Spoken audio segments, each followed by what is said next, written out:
Modul PDPR Pengurusan Tingkah Laku PPKI Tahun 6. Memahami semangat kejiranan, sifat terpuji dan sifat tercela. Disediakan oleh Cikgu Murni. Baiklah murid-murid, pertama sekali mari kita ulang kaji pelajaran yang lepas. Apakah itu jiran? Jika murid-murid tahu jawapannya, sila typekan jawapan di ruangan komen. Okey murid-murid, jiran ialah orang yang tinggal di sebelah kiri, kanan, hadapan dan belakang rumah kita. Jika murid-murid tinggal di kondominium ataupun apartmen, maka murid-murid akan mempunyai jiran di sebelah atas dan bawah. Murid-murid, tahukah murid-murid apakah sifat mulia sebagai seorang jiran? Ya, yang pertama sekali adalah hormat menghormati. Kita perlu hormat kepada jiran kita. Hormat yang bagaimana?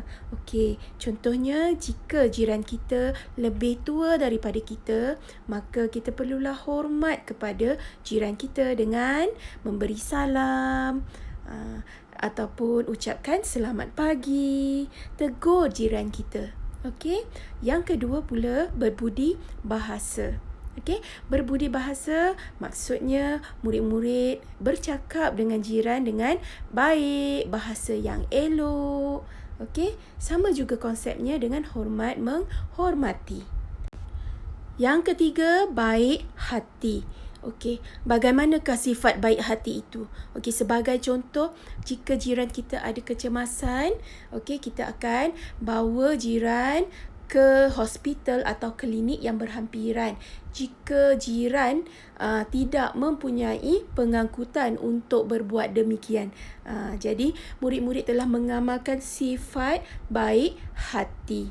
Okey, yang keempat, mengambil berat. Apakah itu mengambil berat? Mengambil berat maksudnya murid-murid ambil tahu sama ada jiran ada di rumah ataupun tiada. Mungkin jiran balik kampung ke, atau mungkin jiran dah keluar bekerja di negeri yang lain.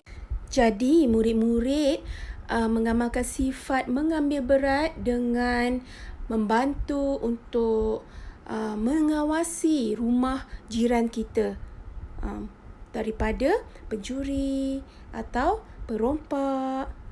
Jaga keselamatan rumah jiran yang tiada di rumah pada waktu itu. Okey.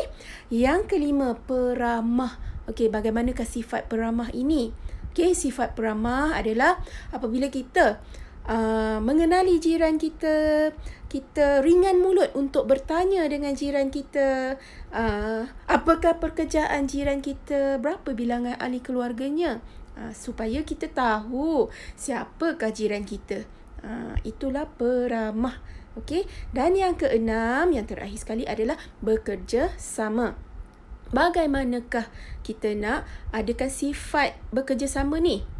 Okey, satu contoh yang cikgu bagi adalah okey, murid-murid jangan pasang lagu terlalu kuat. Contohnya, jangan bermain dengan adik atau kakak atau abang dengan suara yang kuat. Itu akan mengganggu jiran. Jadi, bekerja sama dengan jiran untuk menjaga ketenangan jiran. Baiklah murid-murid, budi bahasa budaya kita. Apakah perlakuan baik ataupun sifat terpuji yang murid-murid boleh lakukan kepada jiran? Okey, yang pertama, cuba lihat gambar rajah yang pertama itu. Izul bersalaman dengan bapa Kamil. Sifat terpujinya apa? Hormat, menghormati. Dia menghormati bapa kami yang lebih tua daripadanya.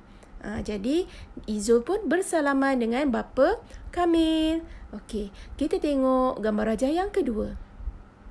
Ada dua orang perempuan sedang bertukar-tukar pemberian. Maksudnya apa? Dia masak juadah dan bagi pada jiran. Jadi sifat terpuji apakah yang sedang mereka amalkan? Ya, mereka sedang mengamalkan sifat terpuji, baik hati, mengambil berat. Kerana apa? Kerana apabila mereka masak, mereka tidak lupa kepada jiran. Ambil berat kepada jiran. Yang ketiga, membantu jiran mengangkat barang. Okey, apakah sifat terpuji yang budak lelaki itu sedang amalkan?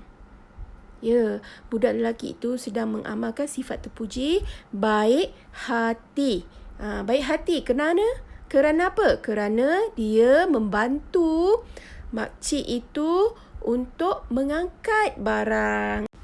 Baiklah murid-murid, seterusnya mari kita lihat pula apakah dia perlakuan yang tidak baik ataupun sifat tercela.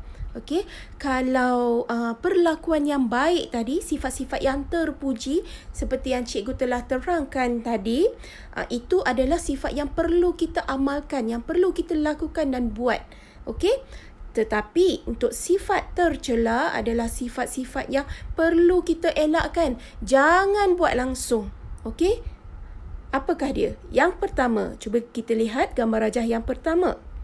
Okey?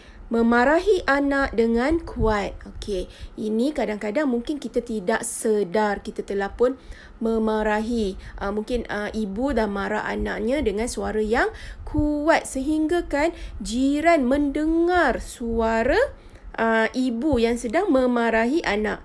Okey, jadi ini adalah sifat yang tercela ataupun tidak baik, perlakuan yang tidak baik. Tak boleh dilakukan. Kerana apa? Kerana ia akan mengganggu jiran dan kemudian ia juga akan membuatkan anak itu menjadi rendah diri dan malu.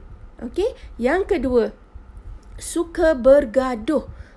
Ada setengah orang dia suka bergaduh dengan jiran dia. Apa sahaja yang jirannya lakukan dia tidak suka dan dia akan cari jalan untuk bergaduh dengan jiran. Jadi ini sifat yang tidak baik, tidak bagus. Jangan buat sifat yang begitu. Jangan bergaduh dengan jiran. Tidak boleh kerana jika kita dalam kesusahan, jiranlah yang akan bantu kita. Betul tak? Jadi kita mestilah berbaik-baik dengan jiran. Okey? Yang ketiga, menyanyi dengan kuat. Ya, kadang-kadang ada orang di rumahnya ada set karaoke. Kan? Suka menyanyi, hobinya menyanyi dan kadang-kadang mereka menyanyi dengan kuat atau memainkan muzik dengan kuat sehingga kan mereka tidak sedar bahawa jiran telah pun merasa tidak selesa, mengganggu jiran. Mungkin jiran tu hendak tidur, berehat, tapi kita menyanyi dengan kuat, memasang muzik dengan kuat, jadi telah mengganggu waktu rehat jiran. Jadi murid-murid, itu bila kita buat jiran berasa tidak selesa, tidak seronok, maka itu adalah perlakuan yang tidak baik, sifat tercela. Tolong elakkan daripada melakukan perbuatan tersebut. Sebab itu kita cakap budi bahasa budaya kita. Jadi kita kena menghormati sesama jiran. Murid-murid, cikgu harap selepas ini murid-murid akan lebih jelas tentang apakah itu sifat-sifat terpuji atau amalan mulia yang boleh kita amalkan sepanjang hidup berjiran dan apakah dia sifat tercela atau perlakuan yang tidak baik yang perlu kita elakkan. Okey, sekian. Terima kasih. Sehingga kita berjumpa lagi. Bye.